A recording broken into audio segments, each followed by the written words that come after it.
দেখো বন্ধুরা, আজকে একটু বানাচ্ছি আমি একটু রস বড়া। অ্যাকচুয়ালি দেখো, আগে তো আমার সাহায্য করার একটু কেউ থাকতো, আমার শাশুড়ি বেঁচে থাকাকালীন, বা আমার এক হেল্পার ভাইও অনেকটা হেল্প করলে আগে পিঠে পিঠে অনেক কিছু বানাতাম। আর এখন যেহেতু আমার শরীরটাও সেরকমভাবে একটু ঠিক নেই, খারাপ হয়ে গেছে, তো এখন আর অত পিঠে টিঠে করতে পারি না। এই যেগুলো মনে করো তোমার একটুখানি ঝঞ্ঝাট কম, যেরকম এই রস বড়া বা তোমার কি বলে ওটাকে, ওই মালপো, এগুলোই সাধারণত এখন করার চেষ্টা করি, কেন এগুলোতে অতটা ঝঞ্ঝাটও কিছু হয় না।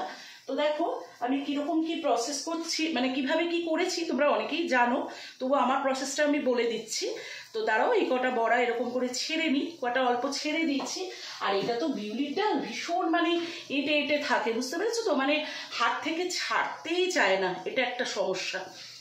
তো ছোট ছোট করেই একটুখানি বানাচ্ছি, কেননা এগুলো রসে ভিজলে এগুলো বড় হয়ে যাবে, অনেকটাই ফুলে যাবে আর কি। তো দেখো, প্রথমে তো আমি কালকেই রাত্রিবেলা তোমার যেটা করেছি, বিউলির ডালকে রাত্রিবেলা না, কালকে প্রায় সন্ধ্যের দিকেই, হ্যাঁ বিকেল বিকেল বা সন্ধ্যের দিকেই আমি বিউলির ডালটা ভিজিয়ে দিয়েছিলাম।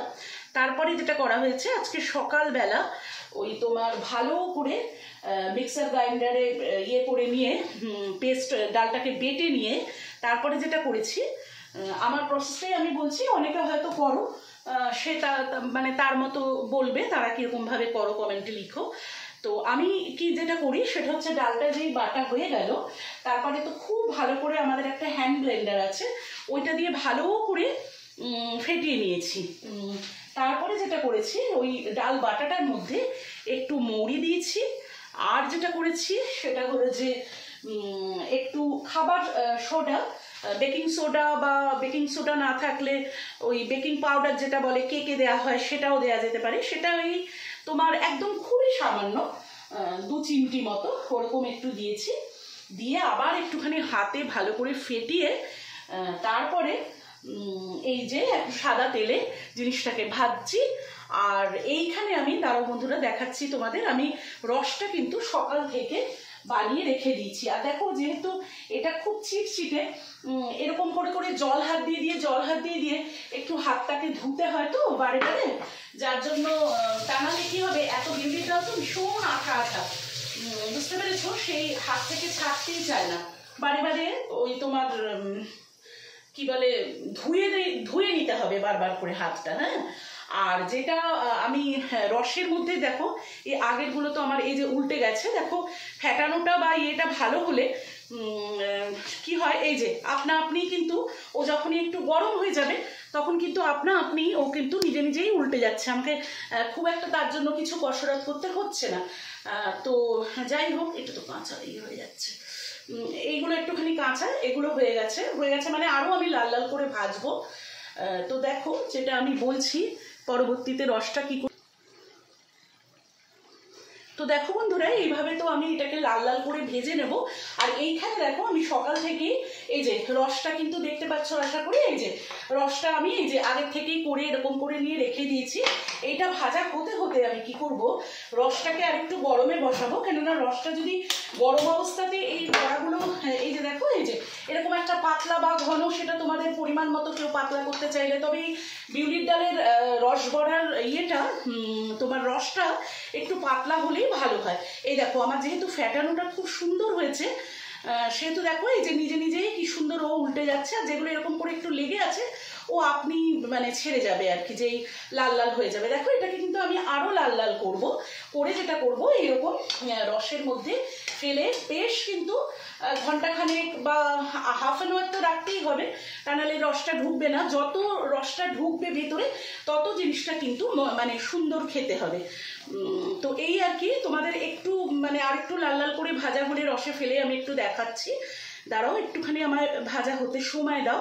আর ওই যে বললাম, প্রসঙ্গত উল্লেখযোগ্য যে আগে প্রচুর তোমার ওই দুধ পুলি, তারপরে পাটিসাপটা, এগুলো দেখো একজন হেল্পার না থাকলে না একা একা এগুলো সত্যিই করা হয় না, যার জন্যে আর এখন ওগুলো করি না। এখন মনে করো যেটা একদম সহজ পদ্ধতিতে একা একা করা যায়, যেরকম মালপো বা এই যে তোমার বিউলির ডালের রস বড়া এগুলোই এখন চেষ্টা করি করতে, একটু জাস্ট একটু একেবারেই কিছু করব না, কিরকম একটা লাগে সেই, কিন্তু একটা সময় বেশ অনেক কিছুই হতো।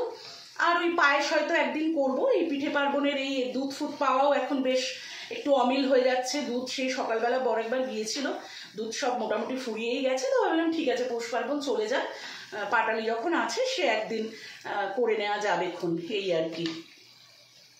তো দেখো আমি রসটা, এই বড়াগুলো আরেকটু লাল লাল হোক, তারপরে আমি রসে ফেলে তোমাদেরকে শেয়ার করছি। তো দেখো বন্ধুরা, আমার কিন্তু এই যে এখানে তোমরা দেখতে পাচ্ছ লাল লাল করে ভাজা হয়ে গেছে। আর এই দেখো এইখানে আমি একটুখানি তোমাদের তুলে দেখানোর জন্য এই বাটিটাতে তুললাম। আমি কিন্তু এই কড়াটাতে যেখানে আমার বেশি পরিমাণে রস আছে, সেখানে কিন্তু আমি এখন অনেকক্ষণ টাইম ধরে এই রসবড়াগুলো ভাজা হয়ে গেলে, এগুলো পরেও আমার আরও আছে, যেগুলো এই যে এতটা পরিমাণে আরও আছে আমাকে ভাজতে হবে। তো এই তোমাদের ভিডিও তো অতক্ষণ ধরো লং করা যাবে না, সেই কারণে আমি যেটা পোর্শনটা আমার ভাজা হয়ে গেল সেটা একটু তোমাদেরকে পুরোটাই শেয়ার করে দিতে চেষ্টা করলাম। এই দেখো এরকমভাবে আমি রসে কিন্তু অলরেডি, আশা করি তোমরা দেখতে পাচ্ছ, এই দেখো ফেলে দিয়েছি। তাহলে কিন্তু আমার আজকে তৈরি হয়ে গেল রসবড়া, বিউলির ডালের রসবড়া। আর যেটা বললাম যে এই মানে রসটা আমি সকাল থেকেই আগে থেকেই করে নিয়েছিলাম সুবিধার্থে। আর এখানে আমি একটু এলাচ দানা দিয়েছি যাতে রসটা সুন্দর গন্ধ হয়। আর বাদ বাকি তো তোমাদের শেয়ার করলাম। আর হ্যাঁ, রসে আমি একটু চিনি, আর যেহেতু এখন ধরো নতুন গুড়, সেহেতু কি করেছি একটু তোমার ওই কি বলে, একটু নতুন যে আমাদের নতুন গুড়ের পাটালি আর কি, নলেন গুড়ের পাটালিটা দেওয়ার চেষ্টা করেছি। এবার তোমরা যদি মনে করো যে শুধু চিনি দিয়ে করবে, শুধু গুড় দিয়ে করবে, সেটা যার যেরকম খুশি করতেই পারো।